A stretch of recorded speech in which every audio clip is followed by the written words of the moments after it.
Hello, everybody. It's me, Nate, aka Devil Dog, and I'm back with another game review. This time I'm reviewing Sonic Frontiers. It was developed by Sonic Team and published by Sega and released on November 8th of 2022 on the PlayStation 4, the PlayStation 5, Nintendo Switch, Xbox Series X and S, Xbox One. Basically, it was released on every gaming system. The only difference is the Nintendo Switch version had to be dumbed down a little bit to get it to run smooth. But other than that, you're getting basically the same game on every single system. Now, what exactly is Sonic Frontiers?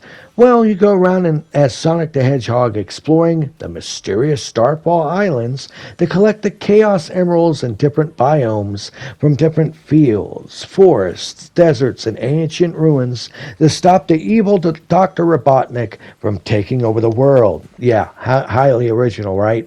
Now, when you first fire this up, it gives you a choice of two different modes to play it in. You have your slow mode and your speed mode. Playing in slow mode, it's very boring and mundane. Unless you're having severe issues with the control setup, I definitely say play it in the speed mode. Because let's be honest, it's Sonic the Hedgehog. Why would you be playing a Sonic the Hedgehog game if you want it to run slow, right? Now, what exactly do you do in this game? Well, it is a collectathon. It really is, where you get to go around these giant open areas collecting different rings and collecting items and saving your friends and fighting bosses. Honestly, it has a lot of aspects taken from other games. Not 100% taken, but just the flavor of them taken. Like it's got a little bit of aspect of Breath of the Wild in terms of the game world design, with you being able to run up walls and stuff like that. It's got some Shadow of the Colossus vibes with some of these epic bosses that you have to actually run up to attack and fight. But you go around collecting rings, finding these little creatures called Koktos that help you upgrade your moveset. There's different puzzles you have to solve to progress through certain areas. Memory tokens that you have to collect to actually end up rescuing your Sonic friends. And it is a rather open world area. Now, what I mean is it's in sections, different biomes, certain giant areas that are normally collected with bridges, connected with bridges that you go through to help you get to the next area. Along with these other missions, when you find these totems, if you get enough of these gears, you can put them in and unlock Cyberspace levels, which are these linear levels that consist of everything from 2D, well, they're still 3D, but 2D style side-scrolling levels like classic Sonic to the classic 3D Sonic levels of yore. Honestly, this is a better playing game than their previous Sonic titles, though it does seem to be picking and choosing certain aspects of other games in it. It does have giant boss battles in the area where you end up fighting these giant enemies almost like a Shadow of the Colossus battle, but a lot more dumbed down, okay? It's not more complicated than just finding a weak spot, running up them, and attacking the weak spots several times to beat them, but you have to be at a certain level to be able to do it. You can't do it at a lower level. It's exceedingly difficult. So there is some sort of grinding to this that has to do with leveling up Sonic with his certain move sets and stuff like that to be able to beat certain bosses. Especially later on, you kind of need to collect the Chaos Emeralds to be able to allow you to beat the Mega Major bosses. So once you get to a major boss, if you haven't collected the Chaos Emerald from the area, more than likely you're going to have some severe problems in beating the boss to actually get through it. Honestly, I have to say I think Team Sonic did a good job with this, but the overall control of Sonic in this game world is a little odd. It's rather easy to adjust to it with him running with your trigger button, the super speed, your dash, your jump. Whenever you attack enemies, it's similar to the other Sonic games where an icon will pop over their head and you hit the triangle button to zoom to them and attack them. But it does mix it up with different combos you can do, different abilities like being able to run a circle around them to lower the defense and stuff like that. So they have added a lot to the actual fighting mechanics to where it's definitely not no spectacular fighting game out there, but it does add a little bit more to it to where it has a little bit more variety. But this game is nothing more than a collectathon. You're just going around collecting items to progress through an area, to beat bosses, to progress to get through, to get to Dr. Robotnik, to beat him and stop him. And I'll be honest, I kind of think the story is total garbage. Even though you get a different amount of skills as you go through and abilities, which is nice, honestly, I found the easiest way to playing this game is once you find Biggs the cat and the fishing, just keep going fishing. You can set and go fishing and catch realistic fish and end up getting all the items you need to level up Sonic way faster than doing all the crap and mundane levels in this game world. That kind of defeats the purpose of the game, but if you're someone who wants to get through it a little bit faster, I hate to say it, it's a little bit more relaxed. You can just go fishing with Biggs the cat and get everything you need to get through this game. And the other thing I have to say is the game world, while it's nice and open and has different biomes, different areas, it's all kind of bland looking. You got these high resolution, bright color characters, cartoon characters like Sonic and the rest of them, and the game world itself just doesn't really fit in with him. It doesn't really look right. Even the cyberspace levels where you're doing the side-scrolling stuff, they're a little bit brighter and they fit in more. They look like classic game levels. But the overall world just, I don't know, it looks a little too realistic for Sonic looking so cartoony.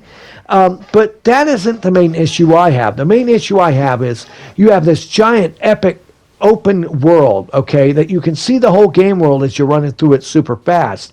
But you have all these rails and platforms that appear out of nowhere. And I'd be like, okay, maybe there's an issue with the game engine, but if you're able to show the whole game world without a single glitch, and yet you have all these rails and platforms just spontaneously appearing in midair right next to you, I think that, honestly, Sonic Team needs to figure out how to use their own damn game engine. It's distracting. It's annoying. There's no explanation for why they do that. And it just, to me, seems like they didn't know how to fix it, and they're like, screw it, send it out the door, bub. The other thing is it's really easy to fall off and die in this. I've had several issues with Sonic sticking to walls, platforms, and not just really wanting to go where I want him to go. And it's nothing that destroys the game, but it's definitely something I have to point out, saying that, I don't know, there needs to be more polish done to this. They released it, and the game structurally seems sound. I haven't had any crashes. And the load times are great, considering I'm playing on PS5. You can't tell, though, because it looks the same as PS4. But honestly, the overall control of Sonic seems a little off. While he is super fast and plays quite well, there's certain parts where he like sticks to geometry, falls through geometry, and I know when you make an open world game that's going to happen, but this, it kind of annoyed me more than most, because you're running so fast, there's so many times you fall to your death in this that it just makes it quite annoying. And like I said, the ability of just like leveling up Sonic by just catching realistic looking fish with Biggs the cat, kind of mitigates all the fact that you're running around like an idiot collecting all these little characters and all these rings to level your character up. And I do like the aspect of the giant boss battles that harken back to certain aspects of Shadow of the Colossus, though they're like more watered down versions. And it's one of their better games. I will say this, Sonic Team did good with this. It is a better game than their other games, but it does still have issues. The story is bland and boring that I don't give a crap about. The gameplay is rinse and repeat, just going around fighting enemies, tapping your button to zoom to them, doing combos, which is a little bit better than the original, but not by much. In these giant open worlds, just collecting things. That's all you do is zoom around collecting things. And I know what you're going to say. Sonic the Hedgehog has always been about collecting things. And I'll say, no, it hasn't. It's about getting from point A to point B as fast as possible. And this, they opened it up and made it into a super fast version of Ratchet and Clank. Really, that's what they did. Now, as for overall game length, this is a rather hefty game. It will take you 20 plus hours to get through it if you rush, and you can get up to 60 plus hours if you try to do everything. So you do get your money's worth for this title, especially considering it's $60 on every platform. If you have a PS4 version, $60. If you have a PS5 version, $60, which you would think it'd be a little cheaper on PS4, but it's not. But in the end, my personal opinion of Sonic Frontiers is it takes certain aspects of other games like Breath of the Wild, Shadow of the Colossus, and combines them with an aspect of Ratchet and Clank in terms of a collectathon. And it is a fun game, but I could see a lot of people getting bored with this rinse and repeat gameplay since it's basically just the same three things you do over and over and over again. But it was fun. I did enjoy it, and it was way better than their last games. And I personally like the cyberspace levels the best. They seem to be the best things because they brought back the old feeling of playing a classic Sonic the Hedgehog game. The rest of them, not so much, but that's just my personal opinion. Please leave in the comments below what you think of Sonic Frontiers. If you played it, what do you think, how it looks? What's your personal opinion on it as well? Do you agree or disagree with my opinion? Leave lots of comments below and we'll answer each and every single one of them. And remember, here at Devil Dog Gaming, we always end our videos by saying, have fun, play hard, and remember, people, the devil is in the details. Peace out until next time.